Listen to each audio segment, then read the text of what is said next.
Las palabras de mi nieto Sebastián cayeron sobre la mesa como un vaso de agua helada. El restaurante entero pareció contener la respiración.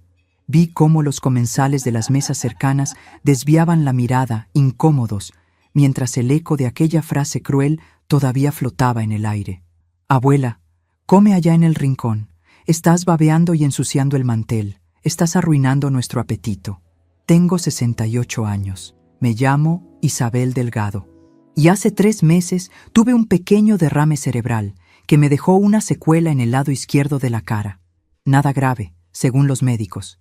Solo una leve parálisis que hace que a veces, sin darme cuenta, la comida se escape por la comisura de mis labios.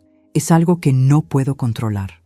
Algo que me avergüenza profundamente cada vez que sucede, aunque intento disimularlo con servilletas y movimientos discretos. Pero para mi nieto de 24 años, el hijo de mi hija Daniela, mi condición no era una secuela médica. Era una molestia, un estorbo, algo que arruinaba su apetito mientras comía el almuerzo que yo misma estaba pagando. Miré a mi hija, esperando que dijera algo, que defendiera a su madre, que le recordara a Sebastián que esa mujer a la que acababa de humillar públicamente era la misma que lo había cuidado durante años, que había pagado su educación, que había estado presente en cada momento importante de su vida. Pero Daniela solo bajó la mirada hacia su plato, fingiendo que no había escuchado nada. El silencio de mi hija dolió más que las palabras de mi nieto. Sentí cómo las lágrimas querían brotar, pero las contuve. No iba a darles el placer de verme llorar. No iba a convertirme en un espectáculo para los curiosos que observaban desde otras mesas. Todavía me quedaba dignidad, aunque en ese momento sintiera que era lo único que me quedaba. Con calma, tomé la servilleta y me limpié la boca. Revisé el mantel y vi la pequeña mancha que había causado tanto escándalo. Era diminuta, casi invisible, pero para Sebastián había sido suficiente para humillarme frente a 30 personas. Levanté la mano y llamé al camarero. Era un joven de unos 30 años, con ojos amables que me miraron con una mezcla de compasión y respeto. Señora, ¿necesita algo? Sí, por favor. La cuenta será por separado. Yo pagaré únicamente lo que consumí. El resto de la mesa pagará lo suyo. Vi cómo el rostro de Daniela se transformaba. De pronto, la mujer que no había tenido voz para defenderme encontró palabras para protestar. Mamá, no seas dramática. Sebastián no quiso decir eso. Estás exagerando. La miré directamente a los ojos. Esos ojos que yo había contemplado desde que era una bebé, que había visto brillar de alegría y oscurecerse de tristeza, que ahora me miraban con una mezcla de vergüenza e irritación. No estoy siendo dramática, Daniela. Estoy siendo digna, que es algo muy diferente. Me puse de pie lentamente. Mis piernas temblaban, pero me negué a mostrar debilidad. Tomé mi bolso, dejé el dinero exacto de mi consumo sobre la mesa y caminé hacia la salida sin mirar atrás. Escuché la voz de Sebastián murmurando algo que no alcancé a entender. Escuché a Daniela llamándome con un tono que pretendía ser conciliador, pero que llegaba demasiado tarde. Pero no me detuve. Seguí caminando hasta cruzar la puerta del restaurante y sentir el aire fresco de la calle en mi rostro. Afuera, el mundo seguía girando como si nada hubiera pasado. Los autos circulaban, las personas caminaban absortas en sus propios problemas. El sol brillaba con la indiferencia de quien ha visto demasiadas tragedias humanas para conmoverse por una más. Me senté en una banca frente al restaurante y dejé que las lágrimas finalmente cayeran. Lloré en silencio, con esas lágrimas discretas de las mujeres que han aprendido a sufrir sin hacer ruido. Y mientras lloraba, me pregunté en qué momento había perdido a mi familia. ¿En qué momento mi hija se había convertido en una extraña y mi nieto en alguien capaz de humillarme sin remordimiento? 30 minutos después, mi teléfono sonó. Era un número desconocido, y lo que escuché al contestar cambió todo. La voz al otro lado de la línea era de una mujer joven, profesional, con ese tono neutro que usan quienes trabajan atendiendo al público. ¿Señora Isabel Delgado? Sí, soy yo. Le hablo de la Notaría Mendoza y Asociados. Necesitamos que se presente mañana a primera hora para la lectura de un documento importante. Es sobre la herencia del señor Aurelio Montero. Mi corazón se detuvo por un instante. Aurelio Montero. Ese nombre que no había escuchado en casi 40 años. El hombre que había sido mi primer amor, mi novio de juventud, aquel con quien había soñado construir una vida antes de que el destino nos separara por caminos diferentes. Debe haber un error, respondí con voz temblorosa. Aurelio y yo no tenemos ninguna relación desde hace décadas. No entiendo por qué me incluirían en su herencia. No hay ningún error, señora. El señor Montero la mencionó específicamente en su testamento. Es todo lo que puedo decirle por teléfono. Los detalles se explicarán mañana durante la lectura oficial. Colgué el teléfono, sintiendo que el mundo se había inclinado ligeramente, como cuando caminas por una superficie que creías estable y de pronto descubres que está moviéndose. Aurelio había fallecido. Aurelio me había recordado en su testamento. Después de 40 años de silencio, de vidas paralelas que nunca se cruzaron, él había pensado en mí al final de sus días. Me quedé sentada en aquella banca durante un largo rato, con el teléfono todavía en la mano, tratando de procesar las dos realidades que acababan de golpearme en menos de una hora: la humillación de mi nieto y el recuerdo de un amor perdido, el presente cruel y el pasado que regresaba sin aviso. Aurelio y yo nos habíamos conocido cuando teníamos 18 años.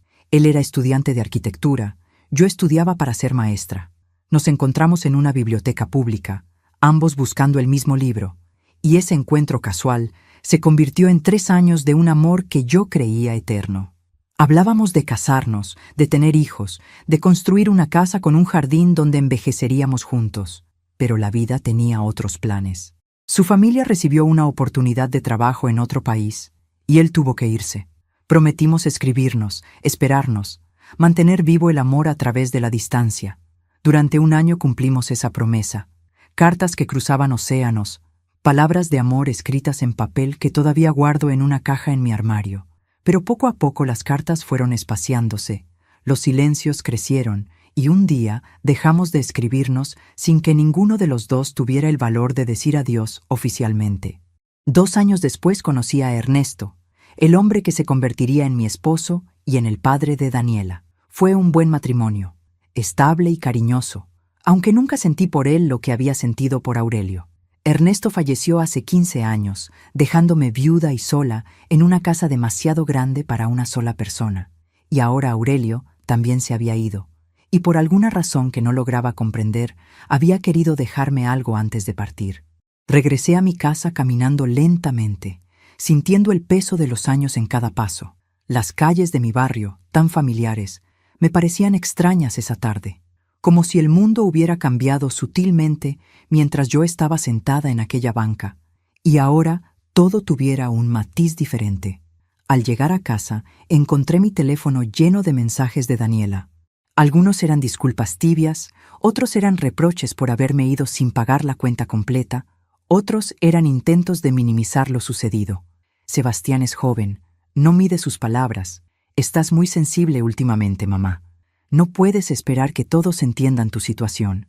No respondí ninguno.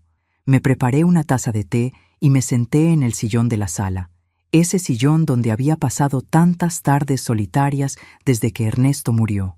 Miré las fotografías en la repisa. Daniela de niña, Sebastián cuando era un bebé dulce que me miraba con adoración, Ernesto y yo el día de nuestra boda. Recuerdos de tiempos mejores, de una familia que alguna vez funcionó, de un amor que alguna vez fue correspondido. ¿En qué momento todo se había torcido? Daniela había sido una niña cariñosa, una adolescente difícil pero cercana, una adulta que poco a poco se fue distanciando sin que yo entendiera por qué. Y Sebastián, ese niño al que había cuidado durante años mientras su madre trabajaba, se había convertido en un joven que me veía como un estorbo, como una anciana enferma que arruinaba sus almuerzos dominicales. Esa noche no pude dormir. Me quedé despierta pensando en Aurelio, en lo que habría sido nuestra vida si él no se hubiera ido, si yo hubiera tenido el valor de esperarlo más tiempo. Pensé en las cartas guardadas en mi armario, en las promesas que nunca cumplimos, en los caminos que no tomamos, y pensé en la herencia misteriosa que me esperaba al día siguiente. ¿Qué podría haberme dejado un hombre al que no veía desde hace 40 años? ¿Y por qué, después de tanto tiempo, seguía pensando en mí? La notaría era un edificio antiguo en el centro de la ciudad, con paredes de piedra que parecían guardar secretos de generaciones enteras. Llegué temprano, con los nervios hechos un nudo en el estómago y las manos ligeramente temblorosas. No sabía qué esperar, pero sentía que lo que estaba a punto de descubrir cambiaría algo fundamental en mi vida. La recepcionista me condujo a una sala pequeña con una mesa de madera oscura y varias sillas vacías. Me indicó que esperara, que el abogado llegaría en unos minutos con los documentos correspondientes. Me senté junto a la ventana, observando la calle mientras trataba de calmar mi corazón acelerado. Unos minutos después, la puerta se abrió y entró un hombre de unos 50 años, con gafas redondas y un maletín de cuero gastado por el uso. Se presentó como el licenciado Ramírez, el abogado encargado de ejecutar el testamento de Aurelio Montero. Señora Delgado, comenzó mientras sacaba una carpeta gruesa de su maletín. Antes de proceder con la lectura formal, debo explicarle algunas cosas. El señor Montero fue muy específico en sus instrucciones. Pidió que le entregáramos esto personalmente. Me extendió un sobre amarillento, con mi nombre escrito en una caligrafía que reconocí al instante. Era la letra de Aurelio, esa letra elegante y ligeramente inclinada que había memorizado durante los años en que sus cartas eran mi mayor tesoro. El señor Montero escribió esta carta hace 5 años, continuó el abogado, cuando supo que estaba enfermo. Dejó instrucciones de que se le entregara después de su fallecimiento, junto con el resto de su legado. Tomé el sobre con manos temblorosas. Sentía que estaba sosteniendo un fragmento del pasado, un puente entre la mujer que fui y la mujer que soy ahora. Miré al abogado, pidiendo permiso silencioso para abrirlo. «Tómese su tiempo, señora. Esperaré afuera». Cuando la puerta se cerró y me quedé sola, abrí el sobre con cuidado, como quien abre un regalo frágil que podría romperse al menor descuido. Dentro había varias hojas escritas a mano, y comencé a leer. «Mi querida Isabel, si estás leyendo estas palabras, significa que ya no estoy en este mundo. Y aunque sé que han pasado muchas décadas desde la última vez que nos vimos, quiero que sepas que no ha habido un solo día en que no pensara en ti. Me fui de tu lado hace 40 años creyendo que era lo correcto. Mi familia necesitaba ese nuevo comienzo, y yo era demasiado joven para entender que algunas decisiones nos persiguen para siempre. Te escribí durante 1 año, esperando cada una de tus respuestas como quien espera el amanecer después de una noche oscura. Pero cuando las cartas comenzaron a espaciarse, cuando el silencio se instaló entre nosotros, no tuve el valor de luchar por lo nuestro. Me casé años después con una buena mujer. Tuvimos una vida tranquila, sin hijos, sin grandes aventuras. Ella falleció hace 10 años y desde entonces vivo solo con mis recuerdos. Y entre todos esos recuerdos, Isabel, los más luminosos siguen siendo los que compartí contigo. Supe de tu vida a través de los años. Supe que te casaste, que tuviste una hija, que enviudaste. Quise buscarte tantas veces, pero siempre me detuvo el miedo. Miedo a que me rechazaras, miedo a perturbar tu paz, miedo a descubrir que yo solo era un recuerdo borroso en tu memoria, mientras tú seguías siendo el centro de la mía. Pero hay algo que nunca te dije, algo que guardé durante 40 años y que ahora, al final de mi vida, necesito confesar.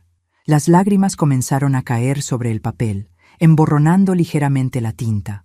Tuve que detenerme un momento para secarme los ojos antes de continuar. Isabel, yo también te escribí cartas que nunca envié. Cientos de ellas. Cada vez que algo importante sucedía en mi vida, cada vez que veía algo hermoso, cada vez que me sentía solo, te escribía. Guardé todas esas cartas en una caja, pensando que algún día tendría el valor de dártelas.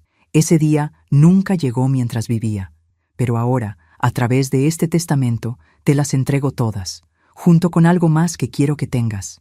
En vida no pude darte lo que merecías. No pude ser el hombre que te acompañara en las alegrías y en las tristezas. No pude envejecer a tu lado como soñábamos, pero puedo, al menos, asegurarme de que tus últimos años sean tranquilos, libres de preocupaciones materiales. Te dejo mi casa, Isabel. La casa que construí con mis propias manos, pensando siempre en ti. Tiene un jardín con flores, como el que prometí darte cuando éramos jóvenes. Tiene una biblioteca llena de los libros que sé que amas. Y tiene, En cada rincón, el eco de un amor que nunca murió. No te pido que me perdones por haberme ido. Solo te pido que aceptes este regalo como lo que es. La única forma que encontré de decirte que te amé siempre, hasta el último de mis días. Tuyo, eternamente, Aurelio. Cuando terminé de leer, el mundo a mi alrededor había dejado de existir. Solo quedaba yo, una mujer de 68 años, sosteniendo las palabras de un amor que había sobrevivido al tiempo, a la distancia, al silencio. Y por primera vez en muchos años, no me sentí sola. El abogado regresó después de darme tiempo suficiente para procesar la carta. Traía consigo una caja de madera tallada, del tamaño de una maleta pequeña, con mis iniciales grabadas en la tapa. I.D. Isabel Delgado. Aurelio había mandado a hacer esa caja especialmente para mí. Aquí están las cartas que menciona en su testamento, explicó el licenciado Ramírez mientras colocaba la caja sobre la mesa. Son 347 cartas, según el inventario, todas escritas a lo largo de 40 años, todas dirigidas a usted, ninguna enviada. 347 cartas, casi 9 cartas por año. Aurelio me había escrito regularmente durante 4 décadas sin que yo lo supiera, sin que yo sospechara siquiera que seguía pensando en mí. El resto de la reunión pasó como un sueño. El abogado me explicó los detalles legales de la herencia. Una casa en las afueras de la ciudad, completamente pagada, con todos los impuestos al día. También había una cuenta bancaria con una cantidad que me hizo contener la respiración.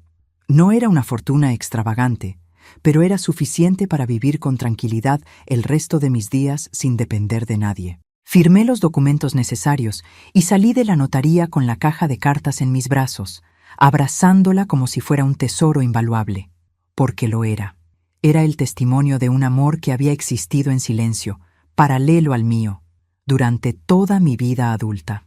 Llegué a mi casa y me encerré en mi habitación. Necesitaba estar sola con Aurelio, con sus palabras, con los años que habíamos perdido. Abrí la caja y vi las cartas ordenadas cronológicamente, cada una en su sobre con la fecha escrita en la esquina superior derecha. Tomé la primera. Era de 1986, un año después de que dejamos de escribirnos. Mi querida Isabel, hoy vi a una mujer en el mercado que tenía tu misma forma de caminar. La seguí durante 2 calles antes de darme cuenta de que no eras tú. Nunca serás tú. ¿Cuánto tiempo pasará antes de que deje de buscarte en cada rostro desconocido? Tomé otra, de 1992. Isabel, me casé ayer. Es una buena mujer. Se llama Carmen. La quiero pero no la amo. No como te amé a ti. Me pregunto si algún día podré amar así de nuevo, o si ese tipo de amor solo sucede una vez en la vida y yo ya gasté el mío contigo. Otra más, de 2005. Mi Isabel. Carmen falleció hace 3 meses. Estuve a su lado hasta el final. Sostuve su mano mientras se iba. En sus últimos momentos me dijo algo que me destrozó. Sé que nunca me amaste como a ella, pero gracias por haberlo intentado. Ni siquiera en su lecho de despedida pude ocultarlo. El amor que siento por ti es tan evidente que hasta mi esposa lo vio durante 30 años. Las lágrimas caían sin control mientras leía carta tras carta. Cada una era una ventana a la vida de Aurelio, a sus alegrías y tristezas, a sus éxitos y fracasos. Me contaba sobre sus proyectos de arquitectura, sobre los edificios que había diseñado, sobre los viajes que había hecho. Y en cada carta, sin importar el tema, siempre había un momento en que pensaba en mí, en que se preguntaba qué estaría haciendo, si sería feliz, si alguna vez me acordaba de él. Pasé horas leyendo, perdida en un mundo paralelo, donde Aurelio y yo habíamos seguido conectados a través de palabras que nunca llegaron a su destino. Cuando finalmente levanté la vista, el sol se había puesto y mi habitación estaba en penumbras. Mi teléfono mostraba 15 llamadas perdidas de Daniela y varios mensajes cada vez más irritados. El último decía: «Mamá, esto es ridículo. ¿Vas a ignorarnos para siempre por un comentario tonto? Sebastián dice que lo siente. ¿Podemos pasar página ya?» Sebastián dice que lo siente. Ni siquiera se había molestado en llamarme él mismo. Su disculpa llegaba a través de su madre, como si yo no mereciera el esfuerzo de una llamada directa. Miré las cartas esparcidas sobre mi cama. 347 demostraciones de amor genuino, de alguien que me valoró en silencio durante 40 años. Y luego miré el mensaje de mi hija, exigiendo que olvidara una humillación pública porque resultaba inconveniente para ellos. El contraste era devastador. En ese momento tomé una decisión. No respondí el mensaje de Daniela. En cambio, busqué en mi armario la caja donde guardaba mis propias cartas de Aurelio, las que él sí me había enviado hace 4 décadas. Las coloqué junto a las suyas, creando un diálogo póstumo entre dos personas que se amaron en silencio desde lados opuestos del mundo. Y entonces supe lo que tenía que hacer. A la mañana siguiente, llamé al abogado y le pedí que me llevara a conocer la casa que Aurelio me había dejado. Necesitaba verla, caminar por sus habitaciones, sentir la presencia de aquel hombre que me había amado en silencio durante toda una vida. Necesitaba entender por qué había construido un hogar pensando en alguien que quizás nunca lo habitaría. El licenciado Ramírez pasó a buscarme a media mañana. Durante el trayecto me contó cosas sobre Aurelio que yo desconocía. Me habló de su éxito como arquitecto, de los edificios emblemáticos que había diseñado en varias ciudades, del respeto que se había ganado en su profesión. Pero también me habló de su soledad, de cómo después de la partida de Carmen se había refugiado en el trabajo y en los recuerdos. Era un hombre reservado, me dijo el abogado, pero cuando hablaba de usted, su rostro se transformaba. Era como si recordarla lo transportara a un lugar más luminoso. Llegamos a una zona residencial tranquila, con calles arboladas y casas de diseños únicos. La casa de Aurelio estaba al final de una calle sin salida, rodeada de un jardín que incluso en otoño conservaba una belleza serena. Era una construcción de 2 pisos, con grandes ventanales que dejaban entrar la luz natural y una fachada de piedra que le daba un aire atemporal. La diseñó él mismo, explicó el abogado mientras me entregaba las llaves. Cada detalle fue pensado personalmente. Decía que era su proyecto más importante. Entré sola, pidiendo unos minutos de privacidad. El interior era exactamente como Aurelio había descrito en su carta. Una biblioteca que ocupaba una pared entera del salón principal, con estantes de madera repletos de libros que yo había mencionado amar durante nuestras conversaciones de juventud. Había primeras ediciones de autores clásicos, colecciones de poesía, novelas que él recordaba que yo quería leer. En el jardín trasero encontré las flores. Rosas de todos los colores, jazmines que perfumaban el aire, y en una esquina un pequeño invernadero con orquídeas que alguien había estado cuidando regularmente. Había una banca de hierro forjado bajo un árbol de magnolias, orientada hacia el poniente para ver la puesta de sol. Me senté en esa banca y lloré. Lloré por Aurelio, por el amor que nunca pudimos vivir, por los años que pasamos separados cuando podríamos haber estado juntos. Lloré por la ironía cruel de recibir este regalo cuando él ya no estaba para compartirlo conmigo. Y lloré por mí misma, por la mujer que había pasado décadas sintiéndose invisible para su propia familia, mientras un hombre al otro lado del mundo la recordaba cada día. Cuando las lágrimas se secaron, sentí algo diferente. No era felicidad exactamente, pero tampoco tristeza. Era una especie de claridad, como cuando las nubes se apartan después de una tormenta, y puedes ver el horizonte con nitidez por primera vez. Aurelio me había dado más que una casa. Me había dado la certeza de que merecía ser amada, de que mi vida había importado para alguien, aunque ese alguien estuviera lejos, de que no era una carga, ni un estorbo, ni una anciana que arruinaba el apetito de los demás. Si te está gustando esta hermosa historia, no olvides dejar tu like y comentar qué te está pareciendo. Ahora volvamos a la historia. Esa noche tomé la decisión más importante de mis últimos años. Iba a mudarme a la casa de Aurelio. Iba a dejar atrás el apartamento donde había vivido tantos años de soledad, donde las paredes guardaban recuerdos de una familia que ya no me valoraba. Iba a comenzar de nuevo a los 68 años, en un lugar construido con amor para mí. No le dije nada a Daniela. No le debía explicaciones a quien no había tenido el valor de defenderme cuando más lo necesitaba. Durante las semanas siguientes, organicé mi mudanza en silencio. Contraté una empresa que empacó mis pertenencias, doné los muebles que no necesitaba y me llevé solo lo esencial: mi ropa, mis fotografías, mis libros y las cartas de Aurelio. El día que abandoné mi antiguo apartamento, dejé una nota sobre la mesa del comedor. Era breve, sin reproches ni despedidas dramáticas. Me mudo a un lugar donde me sienten bienvenida. Cuando estén listos para tratarme con el respeto que merezco, saben cómo encontrarme. Hasta entonces, necesito distancia. Los quiero, pero también necesito quererme a mí misma. Isabel. Cerré la puerta sin mirar atrás y caminé hacia mi nueva vida. Lo que no sabía entonces era que esa nota desataría una tormenta que llevaría a mi familia a confrontar verdades que habían estado evitando durante años. Pasaron 3 semanas desde mi mudanza. 3 semanas de un silencio que al principio me resultó extraño y después se convirtió en paz. En mi nueva casa, rodeada de los libros que Aurelio había coleccionado para mí y del jardín que había plantado pensando en mis sueños de juventud, comencé a redescubrir quién era Isabel Delgado más allá de su rol de madre y abuela. Las mañanas las dedicaba a leer en la biblioteca, envuelta en una manta junto al ventanal que daba al jardín. Las tardes las pasaba cuidando las flores, aprendiendo los nombres de plantas que nunca había cultivado, conversando con los pájaros que venían a beber agua de la fuente de piedra. Y las noches, antes de dormir, leía 1 o 2 cartas de Aurelio, dosificando sus palabras como quien saborea un manjar exquisito que no quiere que se termine. Contraté a una joven del vecindario para que me ayudara con las tareas más pesadas de la casa. Se llamaba Rocío, tenía 25 años y una sonrisa que iluminaba cualquier habitación. Al principio venía solo 2 veces por semana, pero poco a poco nuestras conversaciones se fueron alargando y su presencia se convirtió en una compañía que no sabía que necesitaba. «Doña Isabel», me dijo un día mientras tomábamos café en el jardín, «usted tiene una tristeza en los ojos que no combina con esta casa tan bonita. ¿Puedo preguntarle qué le pesa?». Le conté todo.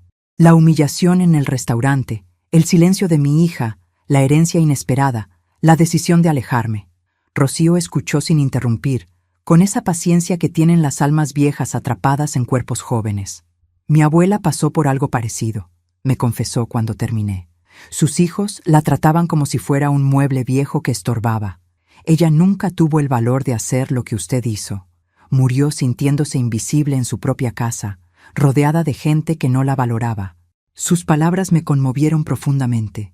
Pensé en todas las mujeres mayores que, como la abuela de Rocío, soportaban en silencio el desprecio de quienes deberían amarlas. Pensé en las que no tenían la fortuna que yo había recibido, las que no podían escapar aunque quisieran. «Usted hizo bien en irse», continuó Rocío. «A veces el amor tiene que expresarse desde la distancia. A veces la única forma de que alguien entienda tu valor es que experimente tu ausencia». Mi familia estaba experimentando mi ausencia, aunque yo no supiera exactamente cómo. Lo que sí sabía era que Daniela había intentado contactarme varias veces. Llamadas que dejé sonar hasta que se cortaban, mensajes que leí, pero no respondí. Al principio, sus comunicaciones tenían un tono de indignación, como si yo fuera la culpable de una situación que ella misma había permitido. «No puedo creer que nos hagas esto. Estás actuando como una niña. Sebastián está muy afectado por tu reacción exagerada». Pero con el paso de los días, el tono fue cambiando. La indignación dio paso a la preocupación a la súplica. «Mamá, por favor, necesito saber que estás bien. No entiendo por qué te fuiste sin decir nada. Estoy asustada. Te extraño, por favor, háblame». Cada mensaje era una grieta en el muro que yo había construido, pero no estaba lista para derribarlo. No todavía. Necesitaba que Daniela entendiera realmente lo que había pasado, que dejara de minimizar la humillación que había sufrido, que reconociera su parte de responsabilidad al quedarse callada cuando debió hablar. Una tarde, mientras podaba los rosales del jardín, escuché el timbre de la puerta. No esperaba a nadie, así que me acerqué con cautela y miré por la mirilla. Era Sebastián. Mi nieto estaba parado frente a mi puerta, con la cabeza baja y las manos metidas en los bolsillos de su chaqueta. Se veía diferente, más pequeño de alguna manera, como si las semanas transcurridas le hubieran quitado algo de esa arrogancia que yo había visto en el restaurante. Me quedé inmóvil, sin saber qué hacer. Parte de mí quería abrir la puerta y abrazarlo, porque a pesar de todo seguía siendo mi nieto. el bebé que había mecido tantas noches, el niño que me pedía cuentos antes de dormir. Pero otra parte, la parte que todavía guardaba el dolor de sus palabras crueles, me pedía que lo dejara afuera, que le enseñara que las acciones tienen consecuencias. El timbre sonó de nuevo, y luego escuché su voz, quebrada y temblorosa. Abuela, sé que estás ahí. Por favor, necesito hablar contigo. Necesito explicarte algo que debí contarte hace mucho tiempo. Mi mano se acercó a la cerradura, pero no la abrí. No todavía. Me quedé de pie frente a la puerta durante lo que parecieron horas, aunque probablemente fueron solo unos minutos. Al otro lado, podía escuchar la respiración agitada de Sebastián, sus pasos nerviosos sobre el porche de madera, el sonido de alguien que lucha contra sus propios demonios. Abuela, repitió, y esta vez su voz se quebró completamente. Por favor, sé que no merezco que me abras, sé que lo que dije fue horrible, imperdonable, pero hay cosas que no sabes, cosas que he guardado durante años porque tenía miedo de que me juzgaras, de que dejaras de quererme. Mi mano seguía sobre la cerradura, paralizada entre el impulso de abrir y el instinto de protección que me pedía mantener la distancia. No voy a irme hasta que me escuches, continuó Sebastián. Puedo quedarme aquí toda la noche si es necesario, toda la semana, el tiempo que haga falta, porque no puedo seguir viviendo con esto dentro, abuela. Me está destruyendo. Había algo en su tono que nunca había escuchado antes. No era la arrogancia del joven que me había humillado en el restaurante. No era la indiferencia del nieto que apenas me visitaba. Era desesperación genuina, el sonido de alguien que ha tocado fondo y busca una mano que lo ayude a salir. Finalmente, giré la cerradura y abrí la puerta. Sebastián levantó la mirada y vi sus ojos enrojecidos, las ojeras profundas que delataban noches sin dormir, la palidez de quien ha estado batallando contra algo más grande que él mismo.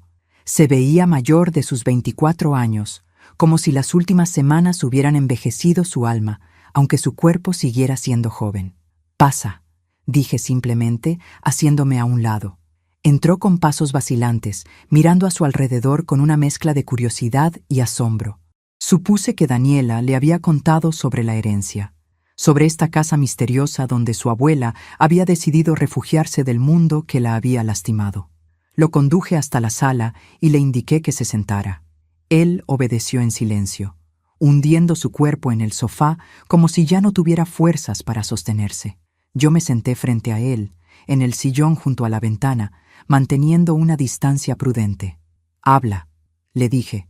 «Te escucho». Sebastián se frotó el rostro con las manos, tratando de ordenar sus pensamientos. Cuando finalmente comenzó a hablar, su voz era apenas un susurro. «Lo que te dije en el restaurante fue cruel, fue horrible. No hay excusa que justifique esas palabras. Pero necesito que entiendas de dónde vinieron, abuela. Necesito que sepas que no fue realmente sobre ti». «Entonces, ¿sobre qué fue?», pregunté, manteniendo mi tono neutro, aunque por dentro sentía un torbellino de emociones. «Sobre mí», confesó. «Sobre mi rabia, mi frustración, mi miedo, sobre todo lo que he estado cargando durante años y que explota en los momentos más inapropiados, lastimando a las personas que más quiero». Guardé silencio, esperando que continuara. Sebastián tomó aire profundamente antes de seguir. «¿Recuerdas cuando yo tenía 8 años y pasaba todas las tardes en tu casa mientras mamá trabajaba?» «Claro que lo recuerdo. Fueron algunos de los mejores años de mi vida». «Para mí también», dijo, y una lágrima escapó de sus ojos. «Tú eras mi refugio, abuela, la única persona que me hacía sentir seguro en un mundo que no entendía». «¿De qué necesitabas refugiarte, Sebastián?». Él bajó la mirada, clavándola en sus manos entrelazadas. «De la verdad sobre mi padre, su padre, Eduardo, el hombre que había abandonado a Daniela cuando Sebastián tenía apenas 5 años, que había desaparecido de sus vidas sin explicación, dejando solo deudas y promesas rotas.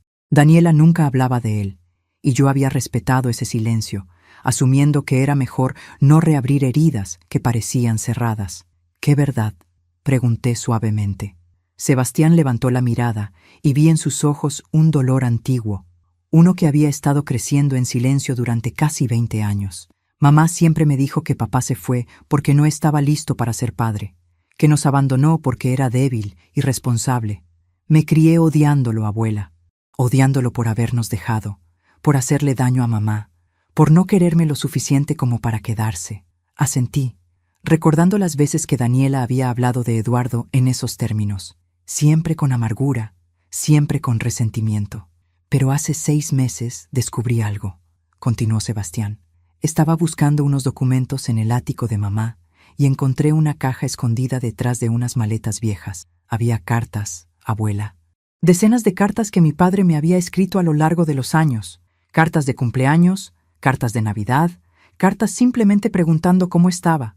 Todas sin abrir, todas escondidas. Sentí como si el aire hubiera abandonado la habitación.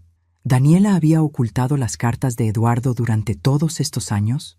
Mi padre no nos abandonó, dijo Sebastián con voz temblorosa. Mamá lo echó. Hubo problemas entre ellos, cosas que no entiendo completamente, pero ella le prohibió verme. Y cuando él intentaba comunicarse, ella interceptaba las cartas, los regalos, todo. Mi padre pasó 20 años tratando de llegar a mí mientras yo lo odiaba por no intentarlo. Las lágrimas corrían ahora libremente por el rostro de mi nieto, y yo sentía que el suelo bajo mis pies se había vuelto inestable, que todo lo que creía saber sobre mi familia estaba construido sobre mentiras. Confronté a mamá hace 5 meses, continuó Sebastián. Fue una conversación terrible. Ella se justificó diciendo que lo había hecho por mi bien, que mi padre era una mala influencia, que quería protegerme, pero no pudo darme una razón real, abuela. No pudo explicarme qué había hecho él para merecer ser borrado de mi vida. ¿Y qué pasó después?, pregunté, aunque no estaba segura de querer saber la respuesta. Encontré a mi padre. Vive en otra ciudad, a 3 horas de aquí. Tiene otra familia ahora, otros hijos. Pero me recibió con los brazos abiertos, llorando, pidiéndome perdón por no haber luchado más fuerte. Me mostró su propia colección de cartas, abuela. Cartas que él me había escrito pero nunca envió porque tenía miedo de causar más problemas. Guardaba cada una de mis fotos escolares que lograba conseguir a través de conocidos. Tenía un álbum entero dedicado a mí, a un hijo que no pudo ver crecer.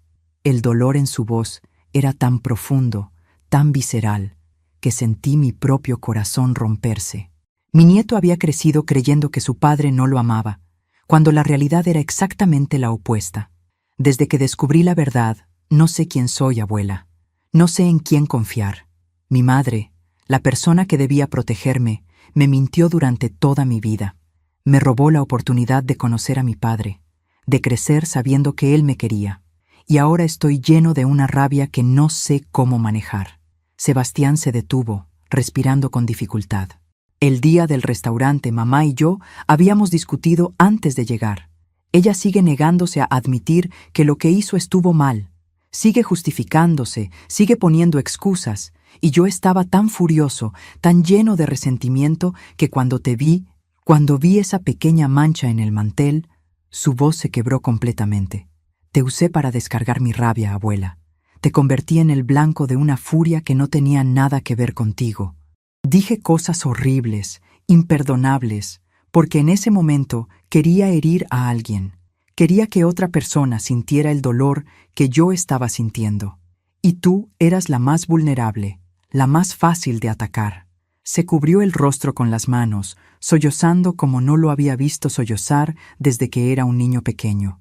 Lo siento tanto, abuela. Lo siento con toda mi alma. Tú eres la única persona que nunca me mintió, la única que siempre estuvo ahí cuando te necesité.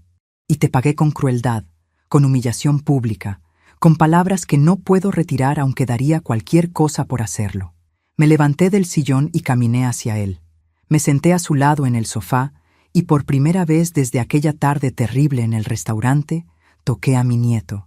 Puse mi mano sobre su hombro, sintiendo cómo su cuerpo temblaba con cada sollozo. Sebastián, dije suavemente, mírame. Él levantó la mirada, con el rostro empapado en lágrimas y los ojos llenos de vergüenza. Lo que hiciste me lastimó profundamente. No voy a mentirte ni a minimizarlo. Fueron las palabras más crueles que alguien me ha dicho en toda mi vida, y vinieron de una persona a quien amo con todo mi corazón. Él asintió, aceptando mi verdad sin intentar defenderse. Pero también entiendo algo que no entendía antes, continué. El dolor que cargas, el engaño que descubriste, la rabia que sientes hacia tu madre. Nada de eso justifica lo que me dijiste, pero me ayuda a comprender de dónde vino. No eras tú quien hablaba ese día, Sebastián. Era tu herida, buscando a quién herir. Eso no me excusa, murmuró él. No, no te excusa, pero te hace humano. Y los humanos cometemos errores terribles cuando estamos sufriendo.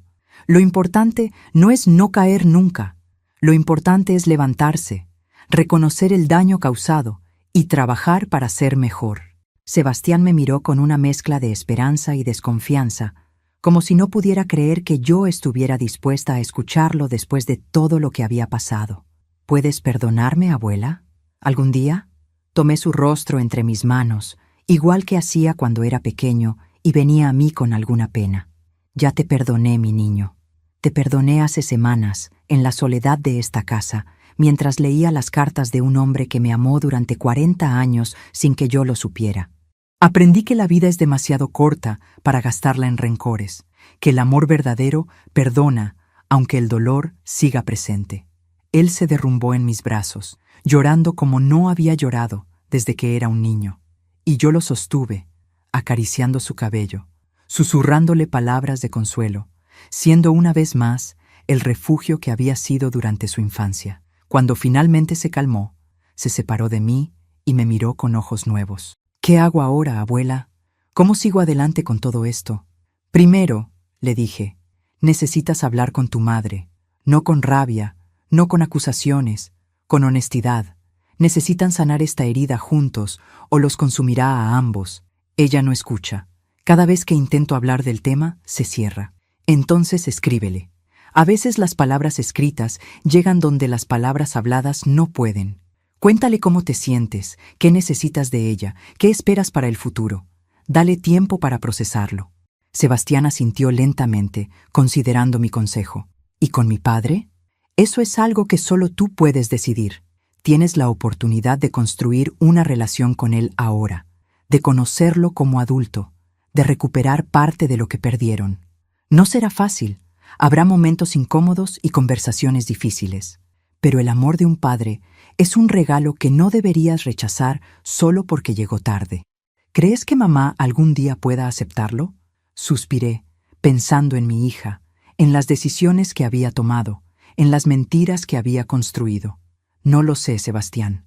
Tu madre cargará con las consecuencias de sus acciones durante mucho tiempo, pero también es mi hija, y la conozco.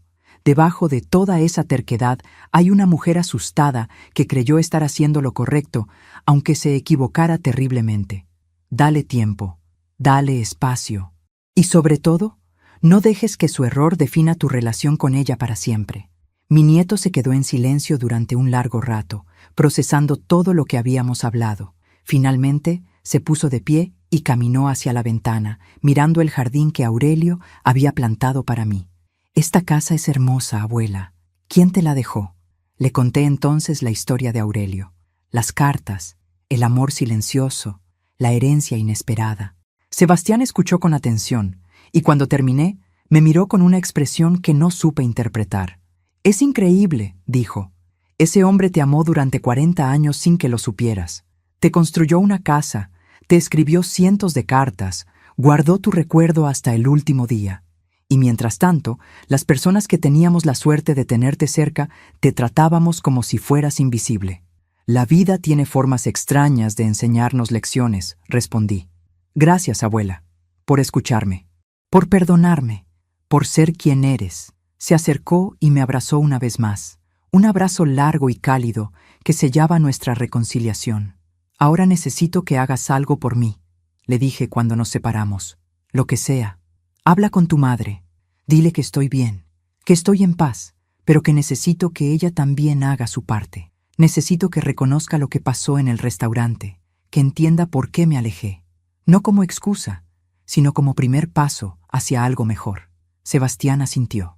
«Lo haré, abuela, te lo prometo». Lo acompañé hasta la puerta y lo vi alejarse en su auto, llevándose consigo verdades que cambiarían el rumbo de nuestra familia para siempre. Y mientras el sol comenzaba a ponerse sobre el jardín de Aurelio, supe que algo había sanado esa tarde. No todo. Todavía quedaba un largo camino por recorrer, pero habíamos dado el primer paso. Pasaron 2 meses desde la visita de Sebastián. 2 meses en los que las cosas cambiaron lentamente, como cambian las estaciones, sin prisa, pero con una constancia que transforma todo a su paso. Daniela vino a verme una semana después de la conversación con su hijo. Llegó sin avisar, tocando el timbre con la timidez de quien no sabe si será bienvenida. Cuando abrí la puerta, vi a una mujer diferente de la que recordaba. Tenía los ojos hinchados de llorar, el rostro pálido, y una fragilidad que no le había visto desde que era adolescente, y el mundo le parecía demasiado grande para enfrentarlo sola. «Mamá», fue todo lo que dijo antes de derrumbarse en mis brazos. La sostuve durante largo rato, dejando que llorara contra mi hombro como cuando era niña y venía a mí con sus penas. No hicieron falta palabras en ese momento, solo el abrazo, el contacto, la certeza de que a pesar de todo, seguíamos siendo madre e hija. Cuando finalmente se calmó, entramos a la casa y nos sentamos en el jardín. Le serví té y esperé a que encontrara las palabras que necesitaba decir. No la presioné. Había aprendido que las conversaciones importantes no pueden apurarse, que las verdades profundas necesitan su propio tiempo para emerger. «Cometí tantos errores, mamá», comenzó finalmente. «Con Eduardo, con Sebastián, contigo. Me convencí de que estaba haciendo lo correcto, de que protegía a mi hijo, de que tomaba las decisiones necesarias, pero solo estaba huyendo de mi propio miedo». «¿Miedo de qué?», pregunté suavemente. «De quedarme sola, de no ser suficiente, de que Sebastián prefiriera a su padre y me abandonara como Eduardo me abandonó a mí». Las lágrimas volvieron a caer por sus mejillas, pero al intentar evitar el abandono, lo provoqué. Alejé a mi hijo con mis mentiras, te alejé a ti con mi silencio. Me quedé exactamente donde más temía estar, sola.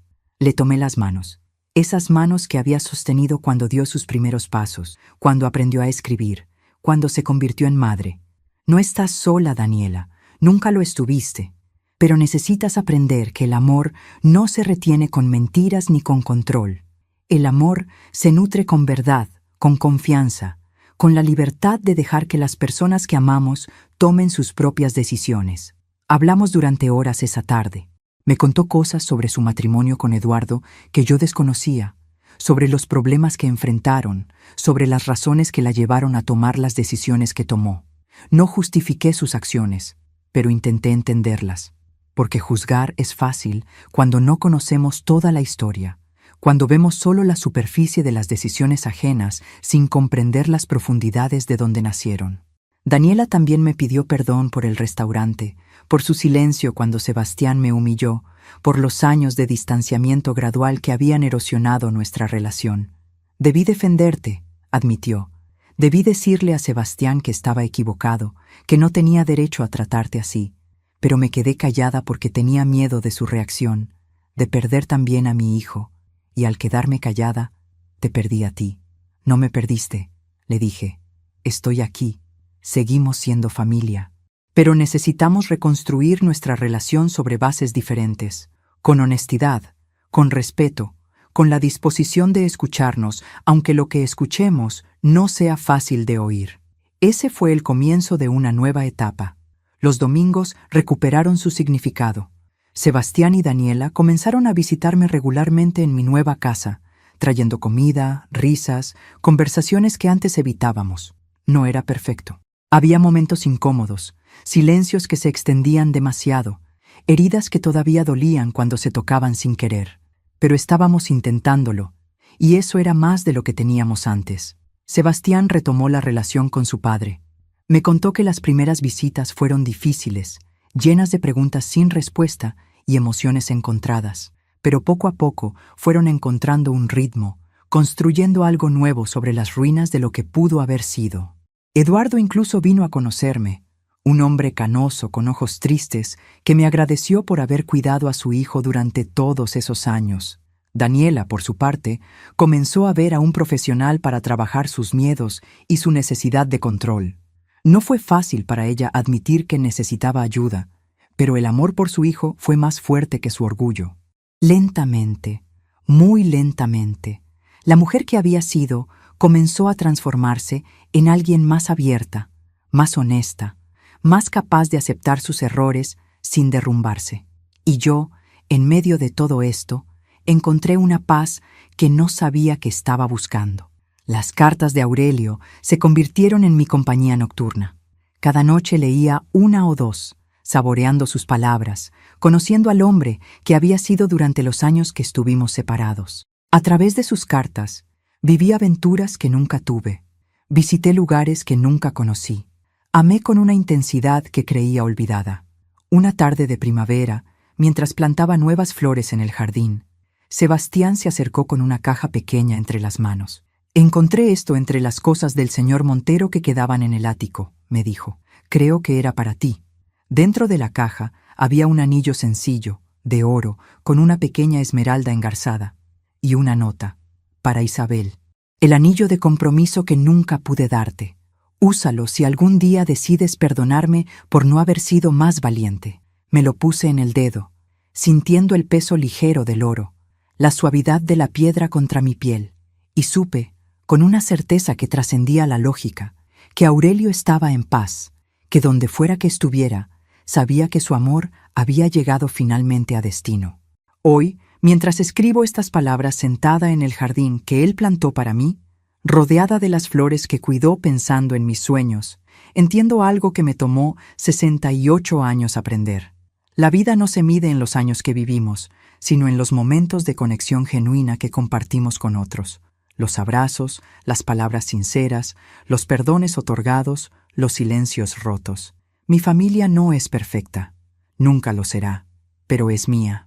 Y ahora, finalmente, somos capaces de amarnos con los ojos abiertos, aceptando nuestras imperfecciones, trabajando cada día para ser mejores.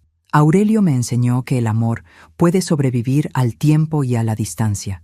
Mi familia me enseñó que el amor puede sobrevivir incluso a nuestros peores errores.